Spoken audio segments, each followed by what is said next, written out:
Good morning class. लक्ष्य classes में आपका स्वागत है। जैसा कि आपको पता है हमारी अभी तक 5 क्लास हो चुकी है और आज हमारी छठी क्लास हमारा छठा टॉपिक। तो इसलिए हम बिना किसी देरी के शुरुआत करते हैं।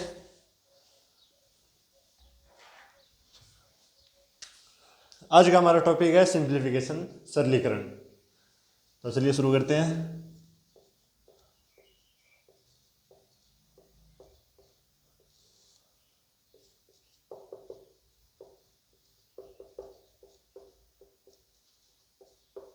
सिंप्लीफिकेशन सिंप्लीफिकेशन एसएससी की दृष्टि से और ग्रुप डी की दृष्टि से बहुत इंपॉर्टेंट टॉपिक है, क्योंकि इसमें से एक या दो क्वेश्चन हर बार फंसते हैं। हर बार दो से ज़्यादा कई बार फंस जाते हैं। और ये ज़्यादा हार्ड टॉपिक नहीं है, लेकिन ये टॉपिक कौन सा है, आपको कंसिस्टेंट पूरा ध्यान लगाना होता है कि कौन सी अब समय इस समय क्या करना है और इस समय क्या करना है, किस संख्या को किससे गुणा करना है, पहले भाग करना है, गुणा करना है या रेखा कोष्ठक हल करना है। तो इसलिए हम उसी बात समझते हैं। शुरुआत करते हैं। एक क्रम ध्यान में रखना। अगर ये क्रम आपको ध्यान में है तो सिंप्लीफिकेशन आपको समझ में आ जाएगा। क्रम क्या है? सर्वप्रथम हमें रेखा कोष्ठक को हल करना है। रेखा कोष्ठक को, ये BODMAS पर आधारित है। VBODMAS।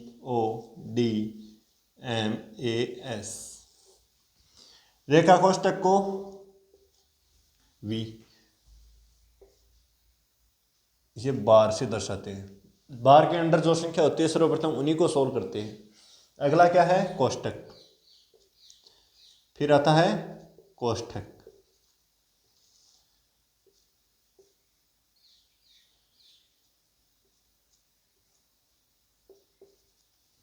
ब्रैकेट। अगला क्या है? ओ। ओ का मतलब ऑफ।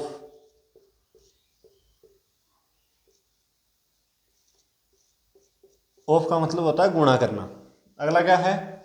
रेखा कोष्ठक। कोष्ठक डी का अर्थ है विभाजन। फिर हमें विभाजन करना है। भाग, सॉरी, ये डी से दर्शाते हैं भाग से। अगला क्या है? एम का अर्थ है गुणा। अब हम गुणा करते हैं। गुणा। आगे क्या है? ए का अर्थ है योग। फिर हम योग करेंगे। अगला क्या है? एस का अर्थ है घटाव।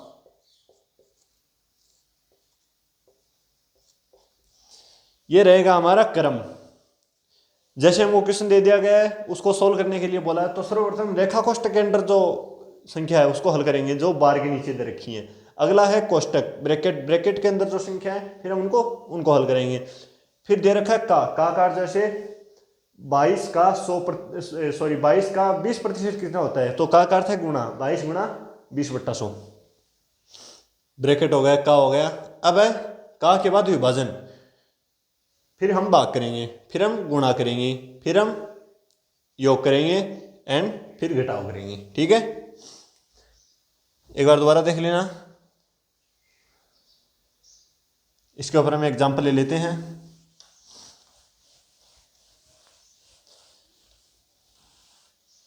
पहली बात तो ये इंपॉर्टेंट है, सिंप्लीफिकेशन में सबसे ज़्यादा इंपॉर्टेंट ये बात है। अब हम एग्जांपल लेते हैं। एग्जांपल क्या है? जैसे 725 माइनस 225 प्लस 18 भाग 3 प्लस 7। इसको सॉल्व करना है। सर्वप्रथम हम जो बार के नीचे संख्या दे रखी है रेखा कोष्ठक उसको हल करेंगे। 725 में 225 गया 500। अब हम ब्रैकेट की संख्या हल करेंगे। यहाँ पे 500 बच गया, 500 में 18 जोड़ दीजिए, 518। अब योग करेंगे, फिर पहले विभाजन करेंगे फिर योग करेंगे। तो सूत्र के हिसाब से हमें रेखा कोष्ठक का भाग अब गुणा करना है। तो भाग करेंगे 518/3, फिर योग करेंगे। क्या 3 का भाग जाता है? नहीं जाता है। एलसीएम ले लीजिए, 3/518 प्लस 21 इजिकल टू 539/3। ये हमारा होगा आंसर। आई होप आपको समझ में आ गया होगा वो नियम। अब हम चलते हैं अपने अगले बिंदु पे।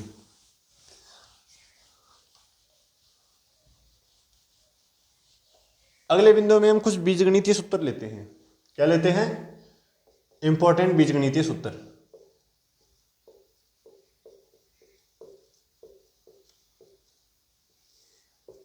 बीजगणितीय सूत्र कौन से है वो बीजगणितीय सूत्र? चलिए देखते हैं।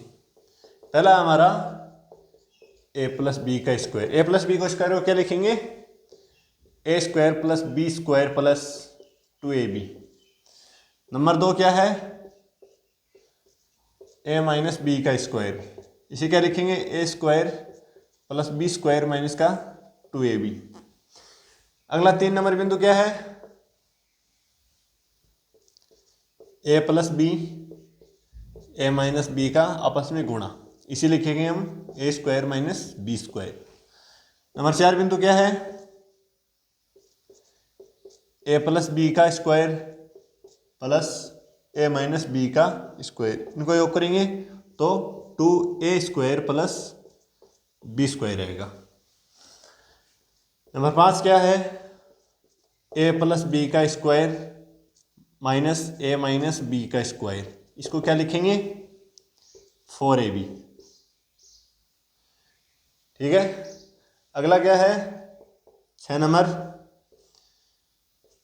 ए प्लस बी की क्यूब। ए प्लस बी की क्यूब क्या है? ए की क्यूब प्लस बी की क्यूब प्लस का 3ab ए प्लस बी।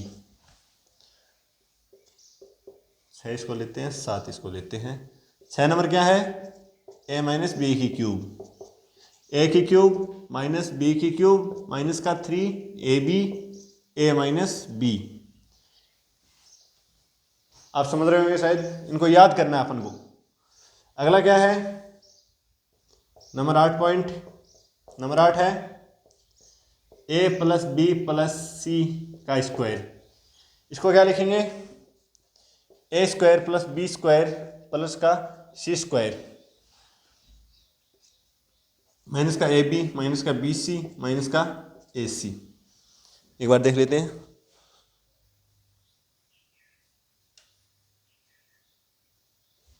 सॉरी, मेरे को कंफ्यूज था थोड़ा।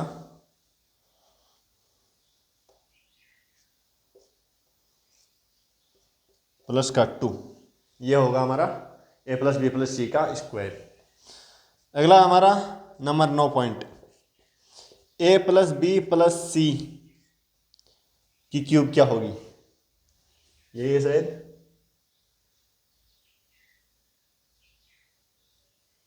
बिल्कुल सर, यही है। ए की क्यूब बी की क्यूब प्लस सी की क्यूब माइनस का 3abc। इसको क्या लिखेंगे? A square plus B square plus का सी स्क्वायर इंटू होगा A square plus B square plus C square, B square plus C square minus का A B minus का B C minus का A सी। कई बार इनमें कन्फ्यूजन हो जाता है। जैसे स्क्वायर दे रखा तो यहाँ पे सारों में प्लस होगा, पहले स्क्वायर के अंदर A square plus B square plus C square करेंगे, प्लस का 2 अंडर कोष्टक A B plus B C plus A C. Cube दे रखा है अलग अलग संख्याओं पे, माइनस का 3abc, तो करेंगे A square plus B square plus C square, A square plus B square plus C square minus A B minus का बी सी माइनस का ए सी। ये जो सूत्र है वो बहुत कम काम में आता है, ज़्यादातर ना के बराबर काम आता है। इसी को हम दूसरे रूप में लिखते हैं तो A square plus B square plus C square 1/2 A minus बड़ा कोष्टक लेते हैं ए माइनस बी का square plus B minus C का square plus C minus A का स्क्वायर कोष्टक बंद।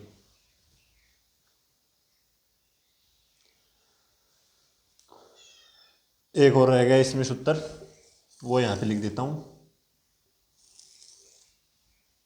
If A plus B plus C का मान 0 होगा तो ए की क्यूब प्लस बी की क्यूब प्लस सी की क्यूब इजिकल टू 3abc होगा।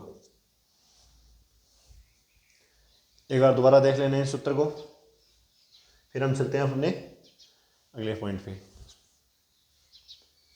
चलते हैं अगले पॉइंट पे। हमारा अगला पॉइंट क्या है?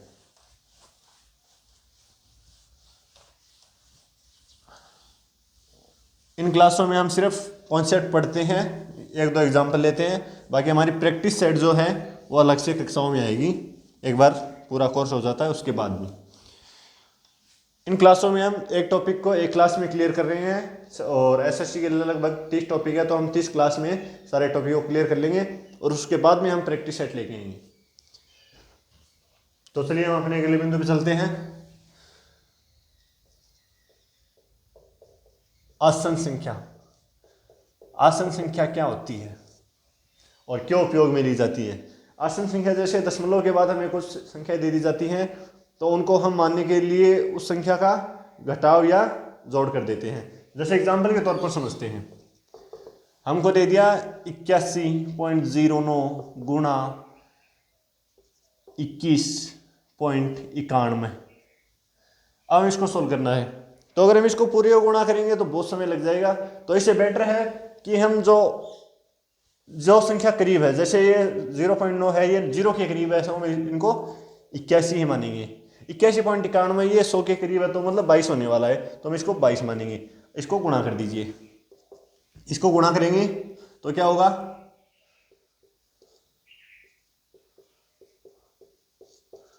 2871782 ये होगा। ये है आसन संख्या। और हमें जो ऑप्शन दे रखे होंगे, ये 1782 कोई पॉइंट में दे रखा होगा, तो लगभग 1782 है इसके पॉइंट में होगा, तो हम उसको टिक कर देंगे। अब हम चलते हैं अपने अगले बिंदु के। अगला बिंदु क्या है? अगला बिंदु हमारा बीजगणित सूत्र हो ही गए, आसन संख्या हो ही गई, वर्बोर्ड मास हो ही गए नियम। तो हम एक एग्जाम्पल कर लेते हैं। सिंप्लीफिकेशन में ज्यादा कुछ नहीं है, बस वर्बोर्ड मास है, कुछ बीजगणितीय सूत्र हैं और ये आसन संख्या, बाकी कोई इंपॉर्टेंट नहीं है। अब हम चलते हैं अपने एक एग्जाम्पल लेते हैं। एग्जाम्पल क्या दे रखा है? 555 के 5/12, 555 के 5/11,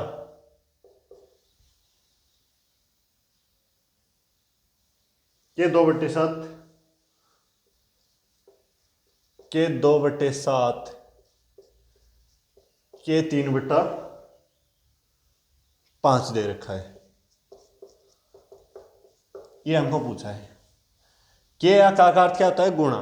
तो हम इसको लिख लेते हैं, 555 गुणा 5/12 गुणा 2/7 गुणा 3/5। अब हम इसको सोल्व करते हैं तो 5 से 5 कट गया, 2 6 कट गया, 3 दूनी कट गया, यह आ गया हमारे पास 555/14। क्या पूरा पूरा भाग जाता है, 14 42 5 5 5 42 3 1, पूरा पूरा भाग नहीं जाता है, तो हमारा यही आंसर हो जाएगा। आई होप आपको समझ में आ गया होगा और एग्जाम्पल आप प्रैक्टिस सेट से कर सकते हैं। हम थोड़े दिनों बाद हमारी प्रैक्टिस सेट आएंगी और आज के लिए हमें विदाई दीजिए। धन्यवाद। अगला टॉपिक हमारा एवरेज से होगा। धन्यवाद।